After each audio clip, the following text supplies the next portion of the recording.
Mananjung ini masuk di dalam prasasti tadi apa? Yang menyebut itu yang prasasti Sangguran. Sangguran. Terus Nah, dasar apa seorang penguasa Jawa waktu itu kok memberikan kalau penghormatan begitu besarnya pada sebuah wilayah desa? Jadi ini konteksnya warga Sangguran itu kan mendapatkan waranugraha, anugerah dari sebenarnya yang ketika itu yang menjadi raja Wawa. Tapi ketika prasasti itu dikeluarkan, itu Wawa beserta menantunya, Sendok sebagai menantunya. Tapi sing waktu itu yang masih menjadi raja itu Wawa. Sendok masih Mahamantri Ihino yang calon penggantinya. Jadi dikeluarkan berdua bersama Wawa atau Wawa dengan menantunya yaitu Sendok. Nah, prasasti itu diberikan kepada yang itu Kajuru Kusayan, sekelompok penempa logam dan seterusnya. Nah, masyarakat warga atau komunitas penempa logam Kajuru Kusayan di Sangguran itu punya bangunan suci untuk pemujaan kepada dewata mereka. Yang lokasi bangunan suci dari kelompok penempa logam itu di Mananjung. Jadi iki bangunan suci ini wong Sangguran, kelompok penempa logam itu. Gitu. Nah, kalau kelompok penempa logam itu kita lokasikan di sekitar Kulon Kali, itu kan beratas ya. Nah, kemungkinan Sangguran itu sing Kulon Kali, desa utamanya. Kalau desa itu kan kayak dusun-dusun zaman biyen ya, Pak. Jadi ada 4 penjuru mata angin. Ini desa utama kerajaan lah sekarang. Nah, ini kerajaan. Nah, setelah itu ada anak-anak Wanua lagi di 4 penjuru mata angin. Nah, kalau mendelok itu ini berarti anak dusun yang di timur. Sangguran Mananjung itu ada di timur karena ini antara Mananjung karo desa utama Sangguran ini yang dibatasi kali ini. Berantas itu yang barat, utara dan seterusnya gitu. Nah, mestinya Mananjung itu lebih luas lagi, Sangguran itu lebih luas lagi dari sekarang, mungkin beberapa desa sekitarnya. Ya, sampai batas Kulon itu Gunung Ukir itu. Mungkin satu kecamatan umpamanya ini ya paling tidak kan kalau sekarang ya sekitar 4-5 desa ya. Kurang lebih 4 desa karena Kulone Sangguran ini kan wis nabrak gunung. Gunung Ukir. Jadi ada di utara berarti desa Wukir, desa Pendem karo mungkin sing kidule iku desa Areng-areng barang itu masuk wilayah kunonya Sangguran. Nah, ini dusun yang di sebelah timurnya. Nah, candinya ada di bagian timur dari desa ini. Karena itu ada kemungkinan kalau saya loh prasasti Sangguran itu lokasi penempatannya ya yang di Kajang itu, Punden Kajang itu. Kajang, bukan yang di Skanda di Wihara itu, Mas. Di Wihara itu belakangnya banyak artefak itu. Ada dua kemungkinan. Lek ndelok iku kan desa ini kan Bioro toh itu. Bioro. Nah, di situ ada desa Bioro. Tapi di sini ada Punden Kajang. Tapi lek ndelok lokasi candine iki ya boleh jadi itu patut dipertimbangkan juga yang di Kajang itu. Yang di Kajang itu patut dipertimbangkan karena batas-batasnya kan menarik ya karena kan ada dua tuh di sini sama yang di situ. Di seberang sungai Mojorejo itu. Mbak Mojo itu kan juga runtuhan candi kan. Lek mungkin anek beberapa ya, Mas. Mungkin ada yang di Sangguran itu ada beberapa bangunan suci. Ini yang bangunan suci untuk komunitas ini. Komunitas penempa logam. Penempa logam itu duwe bangunan suci dhewe, Mas. Duwe bangunan suci dhewe. Jadi penempa logam itu koyok komunitas yang spesifik yang khusus itu. Karena itu neng Candi Suko. Dhek duwe candi dhewe tempat pemujaan sendiri sing ono itu loh sing ono ubub itu lah, Mas. Jadi ritual khusus untuk penempa logam. Nah, penempa logam itu mengapa dia punya itu. Di Bali itu punya. Di Bali itu ada bangunan suci untuk para penempa logam di 3 tempat malah di Buyan, Sanding, Tamblingan. Itu juga ada prasasti Buyan Sanding Tamblingan itu. Ternyata Buyan Sanding Tamblingan ini sekarang nama tiga tempat. Tempat yang bernama Buyan, Sanding, dan Tamblingan. Itu memang daerah penempa logam sing terkenal yang di Bali sampai sekarang. Sampai sekarang. Itu juga mendapat anugerah. dan mereka punya bangunan suci sendiri. Nah, jadi penempa logam di sini kalau di Menanjung ini spesifiknya ke apa, Mas? Itu senjata. Oh, senjata ya? Senjata. Jadi alat perang ya? Perang. Jadi bukan alat-alat pertanian, alat dapur, bukan. Jadi ini konteksnya mengapa Sendok karo Wawa itu memberikan anugerah kepada Menanjung karena berkat saple persenjataan dari Sangguran dari para penempa logam di Sangguran itulah Wawa itu mendapatkan posisi sebagai penguasa karena raja sebelum Wawa itu Daksa. Nah, Daksa itu dia sudah menyiapkan penggantinya namanya Pu Ketudara. Oleh karena itu tergambar di sini ada perebutan kekuasaan. Jadi Wawa itu ngerangkul pejabat dalam. Pejabat dalamnya Daksa yaitu Sendok. Karena pada masa pemerintahan Daksa, Sendok itu menjadi rakyat Mahamantri Ihalu. Dia dhuwur, Mas, wis menteri wisan. Dia wis menteri. Menterine dirangkul dadekne mantu berkoalisi karo Wawa untuk merebut kekuasaan dari Daksa. Oleh karena itu setelah Daksa itu yang naik butuh anaknya Daksa. Padahal Daksa sudah nyiapkan anaknya yang namanya Pu Ketudara itu. Di prasasti-prasasti tahun 25-an, 925 prasasti Palada dan sebagainya itu Pu Ketudara sudah disebut-sebut sebagai Ihino dia. Oh, itu kan berarti penggantinya. Tapi tiba-tiba sing dadi kok Wawa. Berarti kan ada perebutan kekuasaan. Nah, ada kemungkinan untuk perebutan kekuasaan itulah suplai senjata dari Sangguran ini menjadi kata kunci. Oleh karena itu begitu memperoleh kemenangan, Daksa Wawa menjadi raja, diberi anugerah. Itu. Jadi senjatanya itu bukan senjata tanpa logam kan iso gawe macam-macam kan. Iso gawe alat dapur, alat pertanian. Ini bukan. Ini adalah spesifik untuk perangkat perang. Spesifik untuk perangkat perang. Ini mirip dengan produknya Pu Gandring. Jadi gandring itu kan artinya kalau di Bali masih dipakai kata gandring itu untuk menyebut jenis senjata pusaka tertentu semacam keris dan sebagainya, itu sebutannya gandring. Orang Jawa juga menyebut gandring itu senjata dari logam perangkat dari logam yang tajam. Itu sebutannya gandring. Itu kan memproduksi khusus lah. Nah, itu memproduksi perangkat khusus, perangkat untuk perang. Nah, jadi itu. Nah, jika benar demikian, ini adalah bangunan suci khusus untuk itu, untuk para penempa logam itu, Nah, kalau lihat di Suko, di Suko itu juga yang dipahatkan di sekitar Ububan itu ono Ganesha toh. Ganesha sing nggawa asu gitu. Itu. Jadi dewa yang dipuja oleh para penempa logam itu termasuk dewa api. Terus Ganesha itu penting karena penempa logam itu pekerjaan yang berisiko tinggi, Mas. Berisiko tinggi toh. Itu kan pekerjaan berat toh. Dia kan harus menggunakan alat berat dan berhubungan dengan api. Karena itu juga kebatinan dibutuhkan konsentrasi pelindung batin. Diri gitu lah. Pelindung diri karena itu pujaan pada Agni ya, dewa api, dewa kemudian Ganesha dan sebagainya itu menjadi penting gitu untuk keselamatan mereka, karena mereka punya pekerjaan yang berisiko tinggi gitu. Nah, apakah ini candi khusus untuk itu gitu lah. Tapi di sini kan ada Pripe kan Prabuan.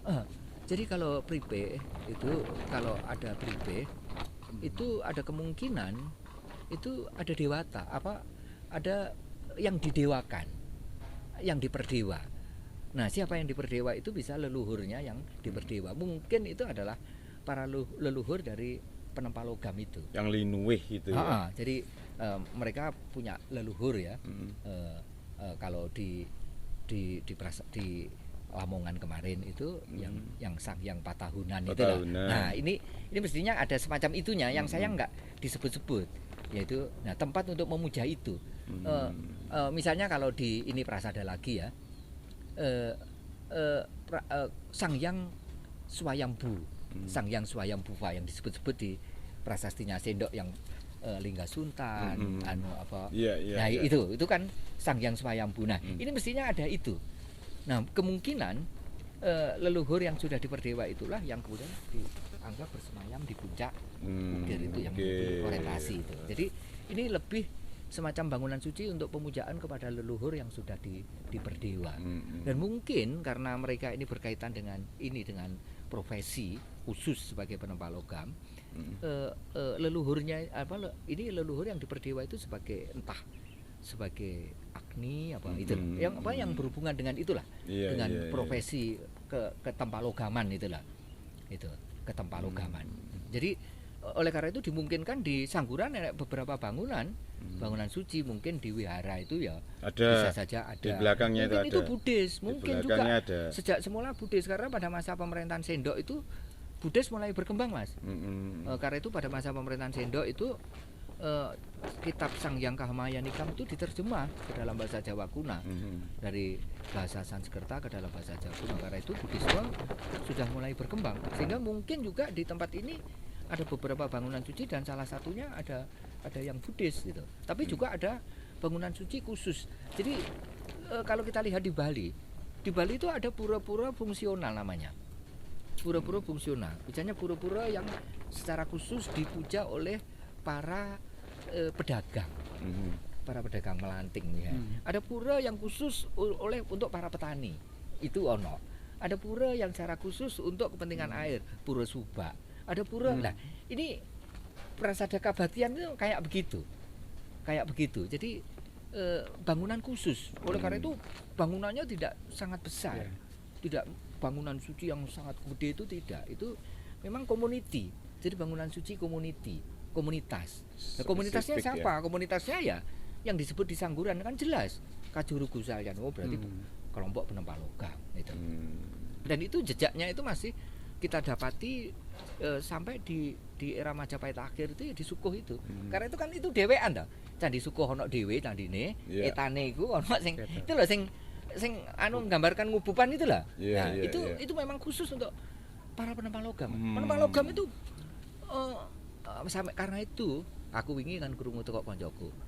Ternyata walaupun pekerjaan itu pekerjaan yang tidak sangat tinggi ya posisinya ya.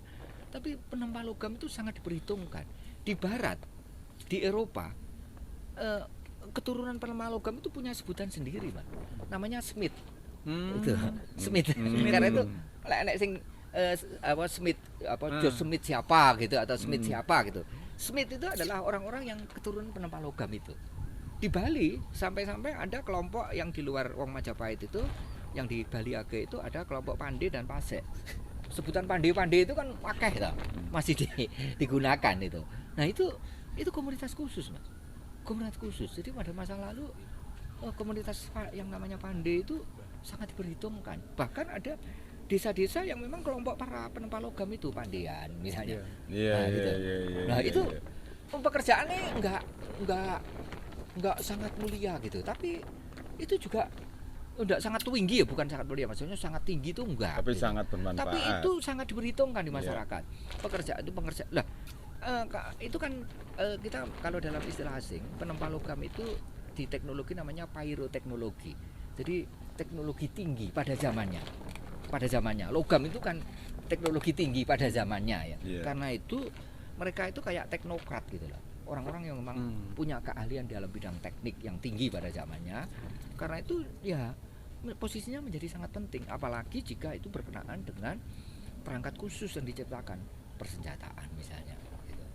Nah, itu sehingga sangat mungkin itu gitulah. Sangat mungkin itu. Jadi kembali ke Pripeh tadi, kalau itu ada Pripeh, ada Sumuran, ada Pripeh, mestinya ada yang dipuja karena ada yang dibakti. Karena kalau di dalam prasasti Sangguran kan ada prasada kabaktian. Nah, kabaktian sopo sing dibakti itu. Yang dibakti itu kemungkinan adalah leluhur yang diperdewa. Seorang pu gitu. Bisa atau semacam pu ya. Pu yang menjadi cikal bakal mereka gitu ya. Cikal seorang bakal pu mereka. yang tinggal di wilayah Sangguran gitu. Itu leluhur, Mas. Jadi kayak cikal bakalnya, kamulannya gitu. Siapa yang jadi pemula? Jadi karena ada juga sebutan yang namanya kamulaan. Istilahnya kalau seperti desa si saya, tukang babat. si babat desa. Ya, itu kayaknya yang babat si itu. babat Leluhur itu. Tapi dia setelah meninggal, arwahnya dianggap bersatu dengan dewanya. Nah, yang menjadi pertanyaan dewa siapa? Kalau lihat candi ini kan jelas candi Hindu dah. Kalau lihat temuan-temuan itu. Iya. Ya. Terus juga tapi ada mestinya ada itu. dewata khusus ya. Dewata khusus yang Hindu itu kan umumnya mereka adalah penganut Hindu sekte Siwaya. Tapi mestinya ada dewata khusus yang dikaitkan dengan leluhurnya. Itu dewata khusus itu siapa? Apakah ini berkaitan dengan pelindung? Kalau pelindung kan bisa Ganesha itu, karena Ganesha itu kan Vikreswara yang menyelamatkan manusia dari mara bahaya. Atau mungkin Agni malahan, api. Karena pekerjaan mereka kan pekerjaan yang berhubungan dengan api. Kalau Indra lain lagi ya, di Pandey. Pak Indra juga bisa. Indra juga bisa. Soalnya di karena wilayah perang, sini kan perang. juga ditemukan patung yang kepala 3 itu. Iya, perang. Ya, Indra bisa karena pemujaan kepada Indra itu di Bali itu masih ada sekte pemuja Indra. Seperti Tenganan Pegeringsingan. Itu dewata tertinggi yang dipuja di Tenganan Pegeringsingan itu ternyata Indra. Dewa Indra. Nah, saya gini, yang menarik perhatian kita ya kalau kita lihat para raton. Ketika Angrok itu ke Lulumbang setelah dari Junwatu. Nah, Junwatu itu kan ketok ta? Junrejo iku. Setelah dari Junwatu ke Lulumbang, di Lulumbang itu ketoknya geraknya itu ke utara kalau dari Junwatu. Kalau Junwatu itu kita lokasikan di Junrejo, Lulumbang itu lore. Junwatu kuno. Nah ya lore Junrejo. Lek lore Junrejo itu kan ya wis masuk wilayah sekitar Mojorejo kene. Nah, ketika dia di Junrejo, Angrok itu dilindungi oleh seseorang yang namanya Gagak Inget. Ya. Gagak Inget itu disebut-sebut merupakan keturunan prajurit. Keturunan prajurit artinya leluhurnya itu para prajurit. Oleh karena itu ada kemungkinan daerah yang Sangguran dan sekitarnya itu bukan hanya menjadi penempal logam, tapi dia bisa membuat senjata, tapi dia juga bisa mengoperasikan senjata. Artinya dia juga piawi dalam berperang. Karena itu yang disumbangkan, dikontribusikan ke Wawa dan Sendok itu bukan hanya senjata nih. Senjata ya tak sumbang, tapi tentara ya tak sumbang, itulah. Oleh karena itu salah satu keturunannya yang dalam konteks para raton itu Gagak Inget. Pelatih prajuritnya itu kemungkinan juga dari sini juga ya. Bisa saja itu adalah bisa Indra sebagai dewa perang, tapi bisa jangan lupa bisa Kartikeya, kakaknya Ganesha. Iya. Kakaknya Ganesha itu secara khusus juga dipuja sebagai dewa perang. Nah, kalau ini Hindu ya, Hindu Siwa ya, kan kelihatan tak? Itu kalau kemudian ke Kartikeya atau Skanda. Kartikeya atau Skanda itu dekat banget. Karena itu masih Ganesha, ya anak Siwa. Nah, apakah itu gitu loh? Apakah itu? Berarti ini adalah desa para ya Sangguran itu ya desa para militer ya, para tamtama gitu lah. Kasatria gitu. Kalau Candi Mananjung ini sendiri orientasi berdoanya ke arah mana? Kalau delok ini nih Mas ya. Timulnya. Bukir. Belatannya kan Puncak Wukir. Puncak Wukir. Nah, sehingga siapa leluhur dari para juru gusaya itu? Dia adalah seseorang yang sudah meninggal dan sudah bersatu dengan dewatanya dan kemungkinan bersemayamnya Puncak Wukir. Tangga masuknya dari sebelah timur berarti. Tangga masuknya dari sebelah timur. Karena yang barat steril lagi. Setelah digali kan barat steril. Kosong. Tapi yang timur ada indikasi. Ya. Itu ada indikasi jejak ya, nanti dikejar lagi sehingga kemungkinan ke arah timur. Menghadap timur tapi berorientasi ke barat itu sangat kuat itu. Sehingga kemungkinan tempat persemayaman dari siapa yang diperdewa itu ya di Puncak Wukir. Jadi sini menggambarkan Puncak Wukir juga puncak suci. Nah gitu. Nah, puncak yang suci. Karena itu makanya lah aku duga yang di para raton itu Wukir itu yang rambut jalu itu. Ketika Bangun Samparan itu dia kesulitan tuh melayu kalah dalam berjudi itu dia ke Rabu Jalu mendapat suara dari langit nanti akan ketemu anggrok dan sebagainya itu ya. Itu dugaan saya yang ini yang Rabu Jalu itu yang wukir. Bukan di Katu ya? Bukan, kalau Katu dia sebutannya Katu. Kalau Pararaton Katu. Kalau ini lain karena sebutannya Jalu. Nah, Rabu Jalu. Nah, Rabu Jalu itu Gunung Lanang. Ya jago Gunung Jalu yang Lanang. jago. Karena apa kali lore itu kali Lanang. Jadi Gunung Lanang kali ini lain. Nah, kalau itu betul jago, mungkin Kartikeya kuat. Gitu Aku ya. nemukan arca Kartikeya di Tulungagung sekarang di museum Wajak Kensis, Museum Tulungagung. Dari Omben Jago. Gambarnya apa? Dewata yang sebelahnya itu pitik jago. Pitik jago. Jadi Kartikeya itu kalau ndak dia naik burung onta, dia kan kendaraannya burung onta. Kalau nggak burung onta dia bawa dia jago, ayam jago. Makanya kan, Nah, kalau betul itu Kartikeya cukup kuat. Ya. Gunungnya Gunung Lanang, Gunung Jalu. Iya. Jalu itu hubungannya karo pitik. Pitik Kartikeya. Nah, gitu ya. Nah, mereka dewata komunitas yang berkenaan dengan perang, alat perang, prajurit dan sebagainya. Nah, gitulah. Nah, itu mungkin lah ya. Ini memang lah ya. Sejarah itu kan menjelaskan lah. sawung itu kan ayam itu kan runtut, Mas. Nah, dugaan Sinosari, Mojopahit. dugaan saya, Ayam. ini kembali ke Bapak angkatnya Anggrok, Bangun Samparan. Bangun Samparan ini judine apa sih pertanyaan?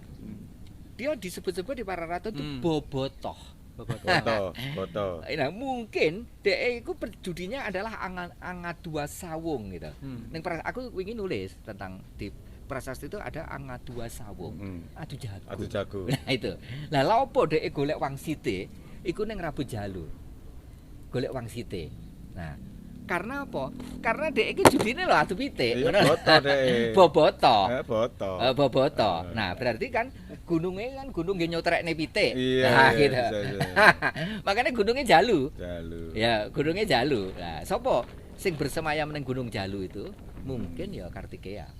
Gitu. Dewa yang atributnya laksananya itu yang apa? Memang banyak di dulu cerita konon di Puncak Wukir dan di bawahnya itu banyak ditemukan arca-arca itu. Betul. Makanya termasuk di Punden. Siwa tau itu. Di Punden Batunggul Wulung itu juga. Jejak-jejaknya lebih ke Siwa tau. Kabarnya ada Durga, ada Ganesha, ada Lingga Yoni juga yang sebelahnya termasuk Lingga sing. Dan terakhir yang di sini kan ditemukan yang kepala 3 itu. Dewa itu kepala memang 3 itu. sih sekitar siwane kuat banget di sini ya. Trimurti. Nah, lek aku loh ya. Lek ndelok ngono iku mungkin juga Kartikeya ketoke sing dipuja. Dan itu Mas. Tempat-tempat sing pemuja Kartikeya itu biasanya iku dijaluki backup, Mas. Jadi lek aku misalnya ada konflik gitu ya. Ini panjenengan pemuja Kartikeya wis tak backupen aku supaya aku memperoleh kemenangan dalam perang. Ya kayak Omben Jago yang di Tulungagung itu. Kartikeya. Atau Skanda, sebutannya bisa Kartikeya, bisa Skanda. Itu masih Ganesha. Jadi anaknya Siwa itu sing utama kan sing kakaknya itu Kartikeya, adiknya Ganesha. Kedua-duanya juga sebagai panglima karena Siwa itu kan duwe prajurit namanya Gana itu. Karena itu Ganesha juga pimpinan para Gana sehingga sebutannya Ganapati gitu ya. Ganapati atau Ganapati. Masih juga pimpinan tentara gitu. Pimpinan tentara yang Kartikeya itu. Karena itu kendaraannya lek ning nggone sini Arca itu pitik itu loh Mas. Ayam unta, burung unta itu lah. Karena burung unta itu dulu di Afrika itu juga kendaraan perang, Mas. Bukan burung unta itu melayu kayak jaran.